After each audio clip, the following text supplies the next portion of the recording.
Hi everyone, it's Tracy here from Art Fiber Stitch. Now last week we had a go at putting together some lovely colours and textures to start this really nice little fabric collage, and that's as far as we got. So now I'm just going to grab some pins because I know that's where I want those things to be, and that will hold it down whilst I'm getting my initial stitches in. I'm going to use this. It comes in 3 strands, so I'm going to just use the one strand. Even then it might be a little bit thick, but I'll give it a go. It's a variegated one. It's got lovely blues and purples on it, so I think it'll be good. Now I'm going to thread a needle, and then I go through to the back here, do a couple of stitches on top of each other, and that acts as a knot, and then I bring it through to the front and we can get started.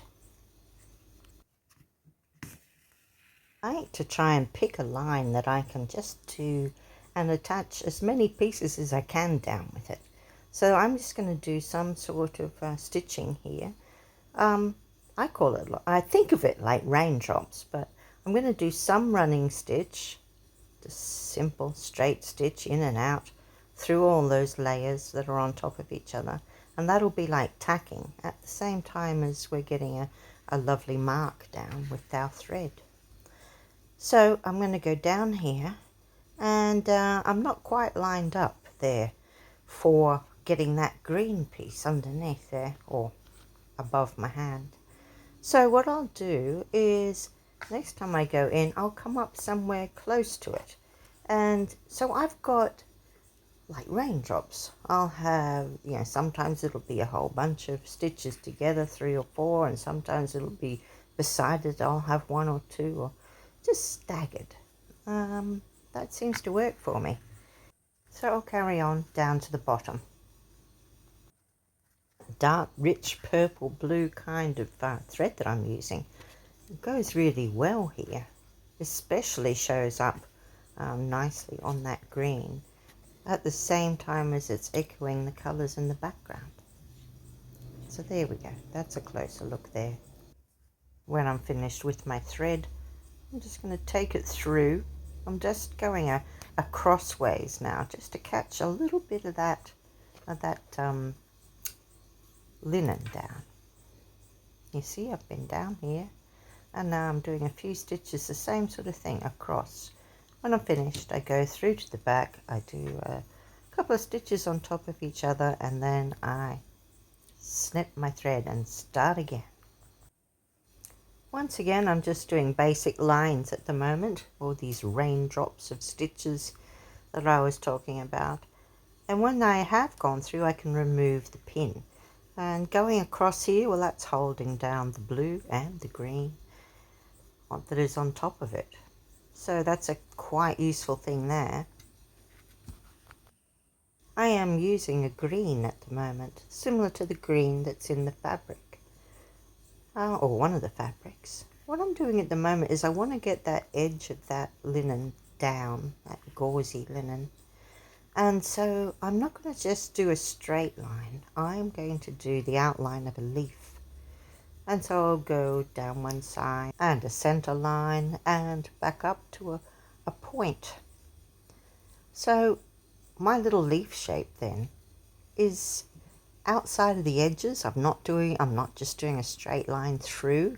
It's going out. That green will show up on both the white and the blue.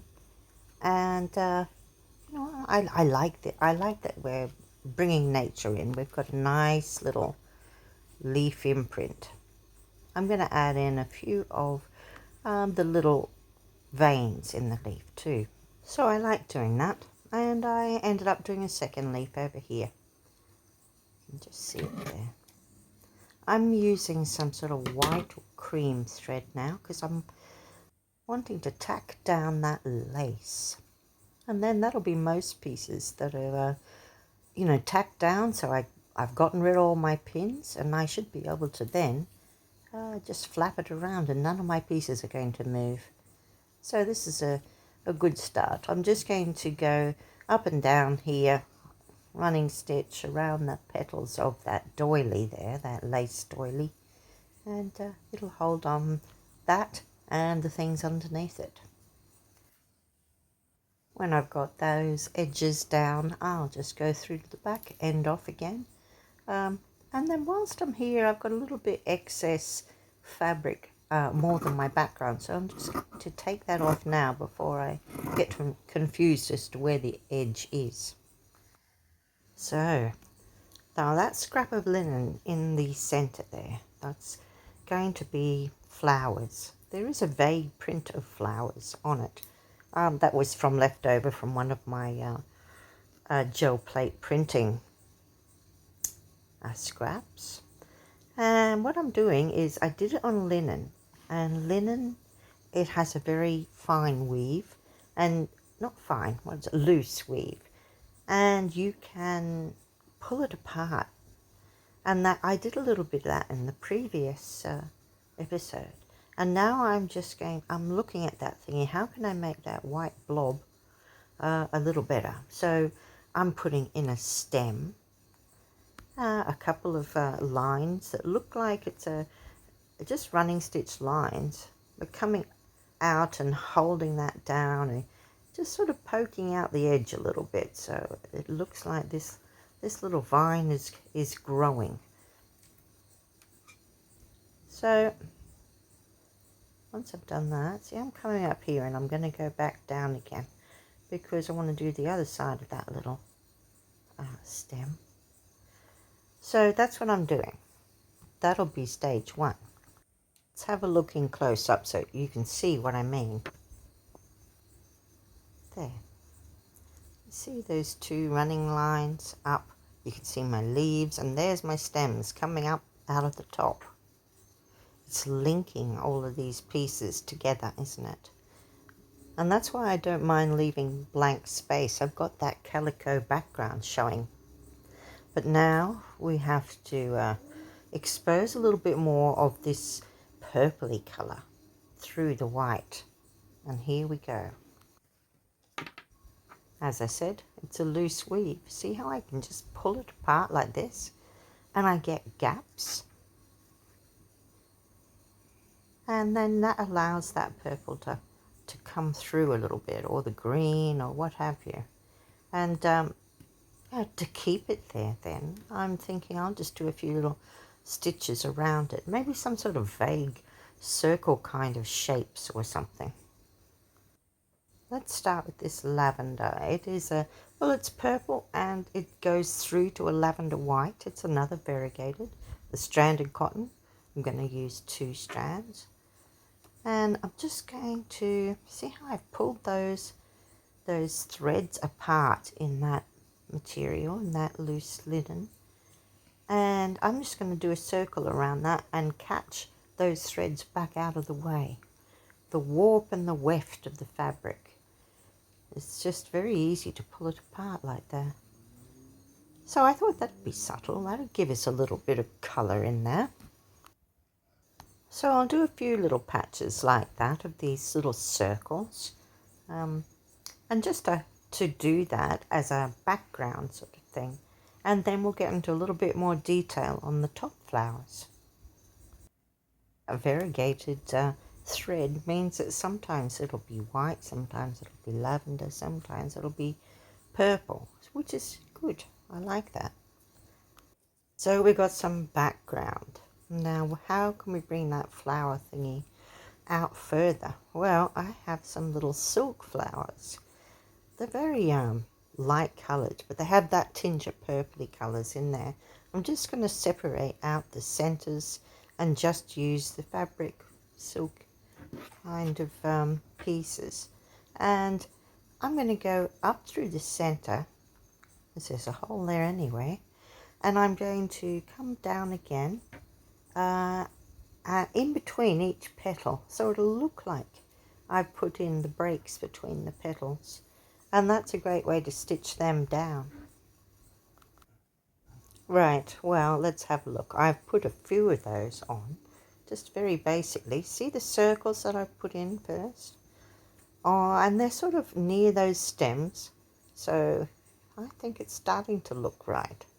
And the little circles go outside the edge, but it's holding down a lot. And here we've got some of those flowers. See how subtle they are? You can hardly see that one at all. But I think it could work. So I'm getting out some extras. Not many.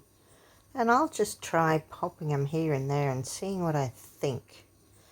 Because I think that could work. Yeah, I think that's fine. I like that it's looking quite delicate, but it has those deep, rich colours as well. It's a bit of both. And the texture of the lace, that really works for me too. And I don't think there's that much more to do. I've put some more flowers on, and now I'm thinking to really set it off, I'm going to put centers in my flowers.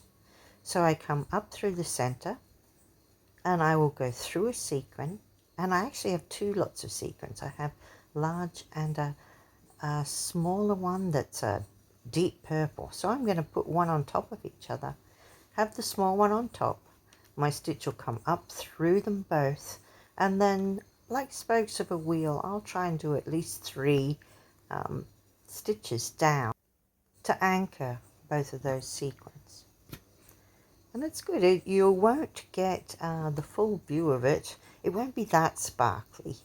But if it's in a certain light, it will. And it'll certainly add a little bit of colour, a little bit of interest, and give us a centre. Now, I could bead, I could put a button in, I could do a lot of things. But I was quite liking the way it was going. And so I think that's where I'll stop. I quite like how it's all come together. And I hope you do too. It's been a fun project. I hope you've gotten something out of it, and if you've liked it, don't forget to like and push subscribe if you haven't done that already. And I'll see you next time for something completely different. We do all kinds. So check out the rest of my videos and see whether we've got something there you already like.